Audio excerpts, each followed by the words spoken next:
15-year NFL vet. I love that music video. Super Bowl champion. Your time to shine, Brian Hoyer. Quick Snap podcast. New episodes on Quick Snap with Brian and David Andrews every Wednesday on YouTube. What a week. What a couple of days. What a time to be alive. Where would you like to start, my friend? I mean, I feel like we got to start with the Bill Belichick not being a first ballot Hall of Famer, which is absolutely wild to me. I responded along with a lot of my former teammates and just people in the football world last night on X. Like, you can't put personal vendettas in the way of voting in the greatest coach of all time. You know it's bad when Devin McCourty is cussing on Twitter or on X, whatever you want to call it. Like that is, like, to get Devin to cuss, like, something's got to be, you know, terribly wrong. And so I think it's a terrible tragedy.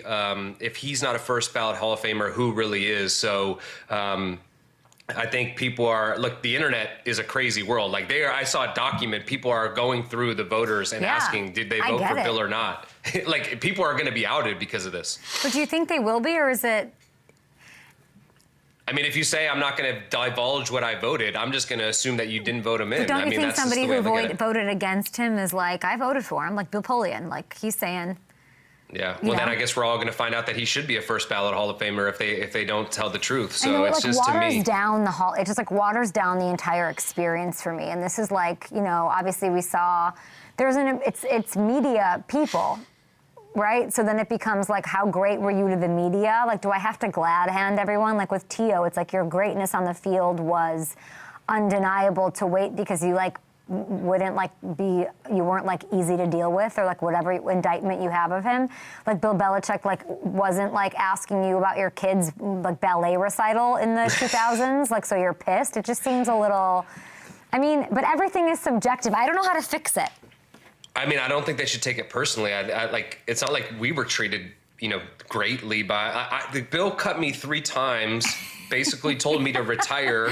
And then, you know, I went to Vegas and ended up playing against the Patriots, beat them, like, couldn't find him on the field to shake his hand. Like, I would never say that this guy doesn't deserve to be in the Hall of Fame because of how he treated me or other people. Like, the facts are the facts. This kind of goes along, and I saw you on your show last week, like, kind of breaking down, like, it doesn't matter what the Patriots schedule is. It doesn't matter who they've played. The results are the results. And so when you're voting someone into the Hall of Fame, this is a results-driven business. And so to me, like, let's take the emotion out of it. Let's take the hurt feelings out of it and just recognize him for what he is. He's the greatest coach of all time.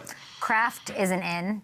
Jerry's in. This is going to be Kraft's like 1,000,000th Super Bowl appearance, AFC Championship. I made a case for him.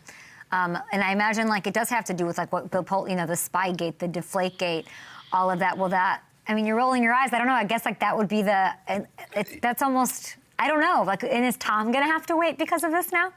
No, or was absolutely Tom like not. so lovely to the media that like he just gets to like prance on in? I don't know.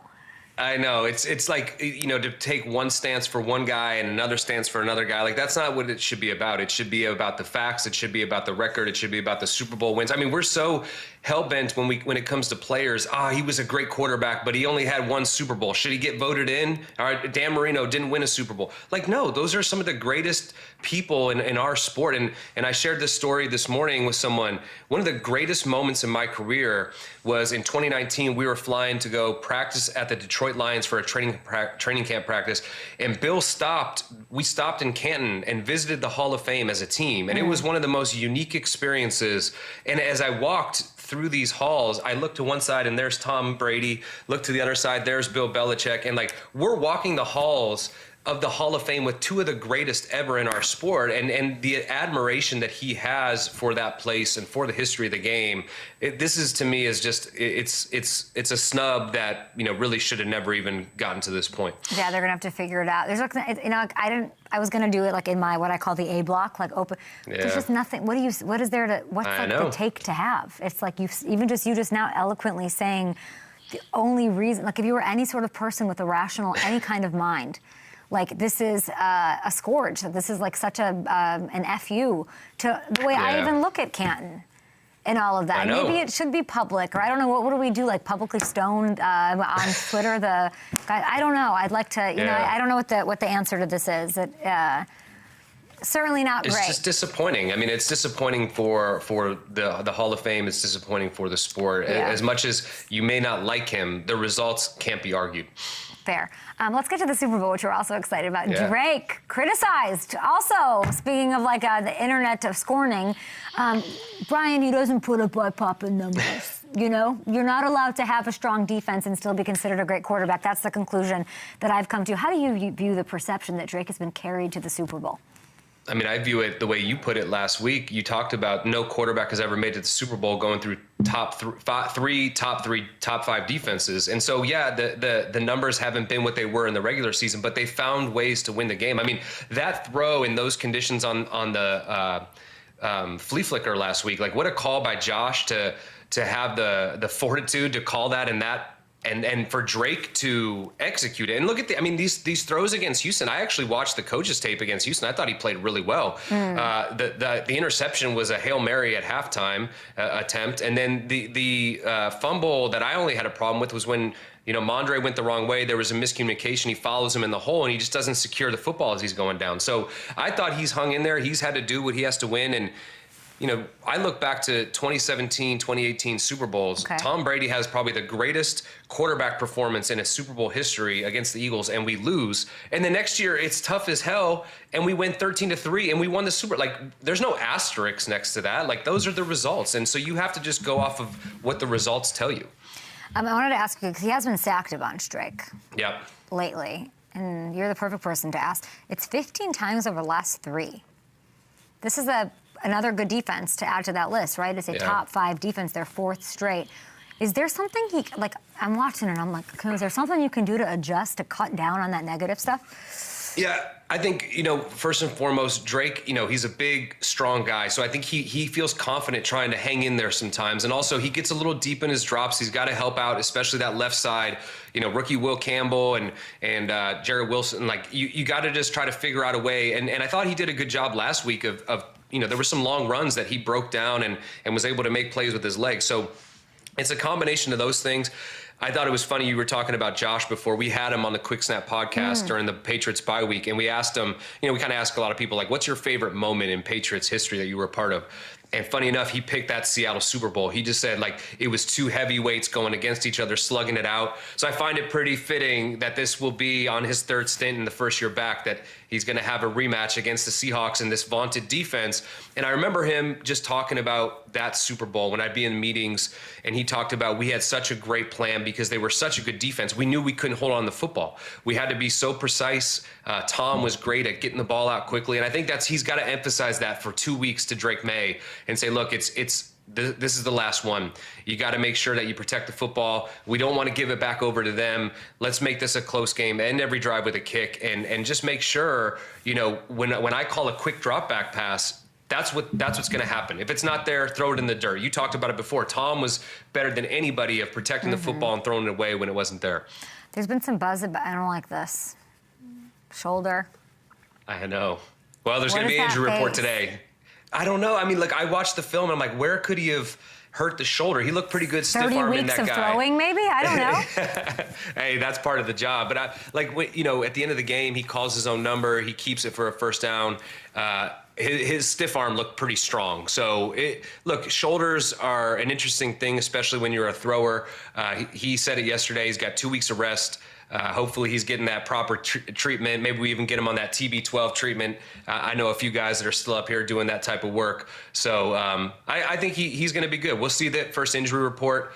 Usually you don't practice till Thursday of this week anyway. So we'll see if he's limited in any way. But I don't think he's going to go on the radio and say, I'll be good to go if he doesn't totally believe that. So give me like the worry meter on Thursday, something like what would be something that would hinder him? Like give me like the smoke signals. Yeah, I wouldn't worry until like Wednesday of next week. If there's something like he's limited Wednesday of next week, I would start to say, something might be off. But Thursday, Friday this week, like you're literally just installing your base game plan. If he can be out there doing walkthrough and doing all of those things, that technically I guess would be limited. So I really wouldn't put too much into it until next Wednesday, Thursday. Did you see my McDaniel's love fest? I loved it. I loved it. I didn't think I had that in me. I really didn't. But then I was thinking, my producer who grew up a Patriots fan, the one, Cal, who produced this very interview and listens to your podcast, of course, the new episodes that drop every Wednesday with Mr. Andrews. And he's like, we got to bring up Josh McD and all this. And I was like, holy moly, I can't believe it's that many Super Bowls and like what he's touched. And, you know, he flexed his playoff savvy, Hoyer, by secretly calling Drake's game-sealing run. He has spent years game planning against elite defenses. Legion of Boom, 2014. You know your stuff. You know the stuff. What specific areas do you think where will that show up in the Super Bowl? I just think Josh, and I've played for a lot of great offensive coordinators. I came in the league with the Patriots. It was Bill O'Brien. So I kind of learned the base fundamentals of how to play football in this offense from him. And then I played for Kyle Shanahan. I played for Norv Turner. And then I came back and really played for Josh. And just his ability to be adaptable and really figure out what's going to be best for us against this specific team. And so that may be different from the Chargers to the Texans to the Broncos to now the Seahawks. And they're all challenging defenses. So I like his experience in these big games. The best story I ever tell about Josh was in that Super Bowl in 2018. We're playing the Rams. You have those 2 weeks to prepare. We have this great game plan. We go in and Wade Phillips completely changes his defense and throws us for a loop. And on the sideline, he pulls the entire offense together and says, look, fellas, if we want to win this game, we have to scrap everything we've done. We're going to put this new package in. And that was the drive where Sony Michel caps it with the touchdown. You could see that pass to Gronk on the left side. That was all drawn up on the sideline. So you need the players that can do it. Crazy. But you have to have the mind who's confident and able to do those things. And so, like, to me, I just look at the advantage that he has brought and his experience and given to Drake Maye. He talked about it when we interviewed him on our podcast, and he just said, I sat down with Drake. I said, we could do this the easy way or we could do this the hard way. Which one do you want?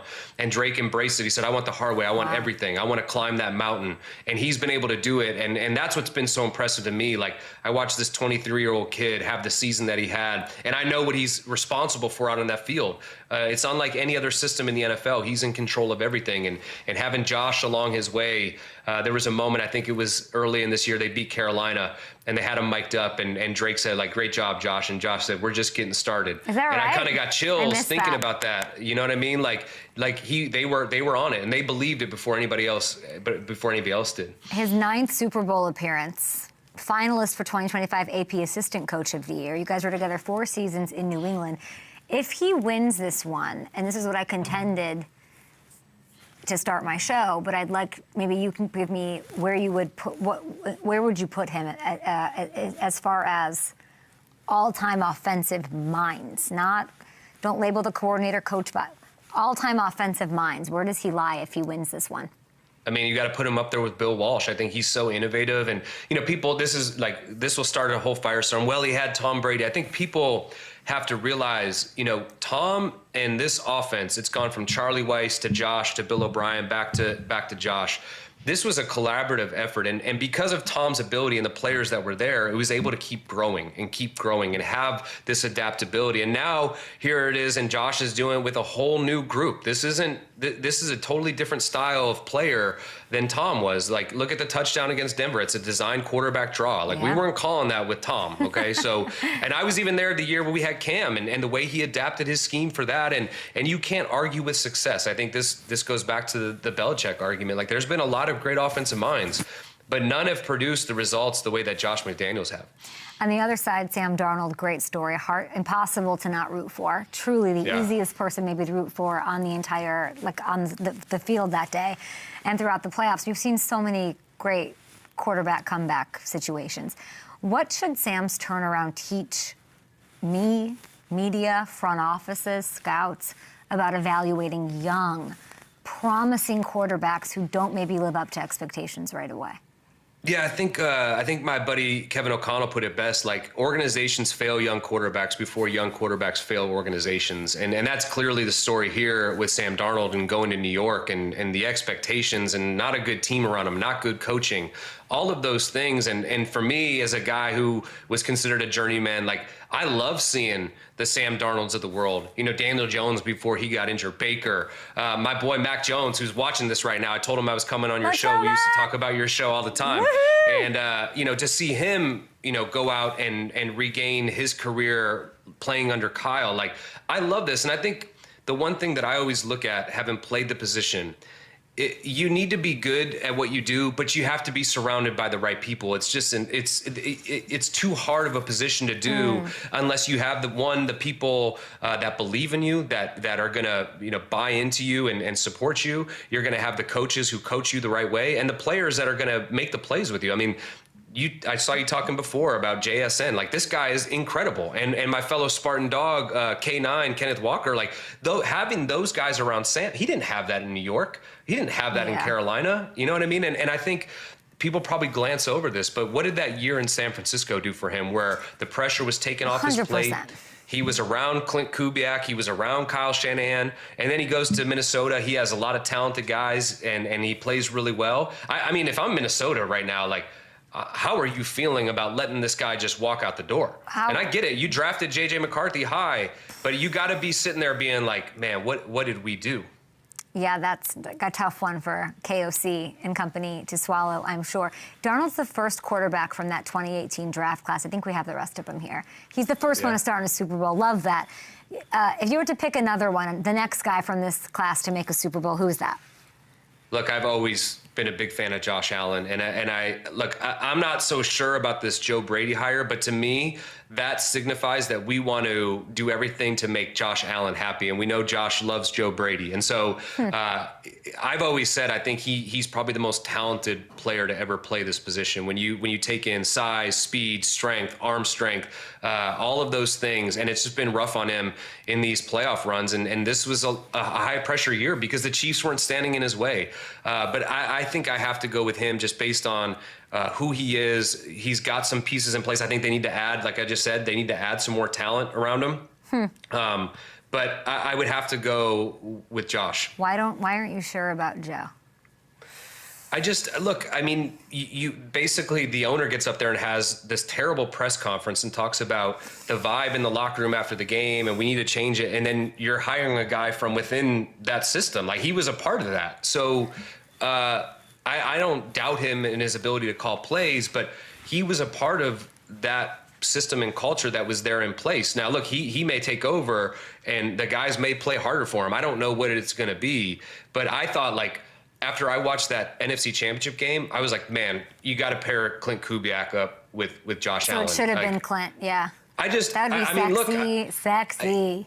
And it's in his DNA, right? Like, the guy's dad played in the league, coached in the league. He's been around Shanahan. He's gone off on his own and he's doing really well. Like, to me, that's like the next Sean McVay type hire that you can make. To me, it's who's going to rein him in to not press. Sorry to say it. I know you love Josh. I love it. Who can help him evolve into the game managing Mahomes post Tyreek Hill? Tom you know what Brady. I wanted Buffalo to do? Tell me. I wanted Buffalo to hire Brian Flores as the head coach and Brian Daboll as the offensive coordinator, and say, look, the Patriots are back on top. I'm going to fight fire with fire. I'm going to hire a guy who, although it's different than what Vrabel's doing, knows how to win those big games. I think Flo has learned a lot from his process of being a head coach. He goes and spends some time in Pittsburgh with Mike Tomlin. He goes and spends some time with Kevin O'Connell in Minnesota and realizes, oh, I don't have to be like that New England down in the doldrums, hard on everybody all the time, and I can still be successful. And we all know that Josh really started to transform who he was as a player when Daboll took over as offensive coordinator. That's what I would have done if I was Terry Pegula, but clearly they wanted to go with someone who, was in the building and felt like they could get them over the hump. Has Tom Brady come on your show yet? No, I'm working. He owns my show. Shadow Lion is the one who produces our show, so really? we're working on it. We've had Kraft on the show, we've had Drake on the show, we had Vrabel, I'm we had hearing Josh. the guest list on Quick Snap is amazing. We just need the GOAT. We need TB12. He's never been on my show. Oh, okay. I'm trying to lure him. I've got a little shiny little 6'9" lure called Rob Gronkowski. Yeah. And I'm like, you know what you need to do is plan it with Rob. Tom's just playing hard to get. That's what I'm saying. I have Gronk on at Super Bowl, and I'm like, Tom, do you want to come promote your Ninja Blender with Danny Amendola? Like, I just got the creamy from him, man. That thing is. See, my son at least is you're obsessed. on the list, Tom. I know. Tom, you don't send me gifts. You send. If you go on Brian, I mean, he better go. This is just showing me where I am in the queue. Like if he's got to hit yours. But maybe at the end when he finally comes on Quick Snap, and you and David tell him. I'll say you're next up. Brian. He has been avoiding me in this program for. He's a busy guy. I don't know how he does it. No, he's not. He shows. Yeah, right. He's showing up to the opening of cereal boxes out there, Brady. Stop posting thirst traps on boats and I'm back in Miami on Instagram. Come talk to me, Tom. Here's the question for you. When's the last time you think he had some Pizza Hut? I will not answer that, but if Pizza Hut wants to sponsor me, I will eat that live. And we appreciate you so much. Brian, no problem. Quick Snap podcast. Guests that are amazing and new episodes drop every Wednesday. Congrats to the Patriots. Enjoy this ride. Yeah. Thanks, Kate. Talk to you soon. Champ Bailey on the other side. My God!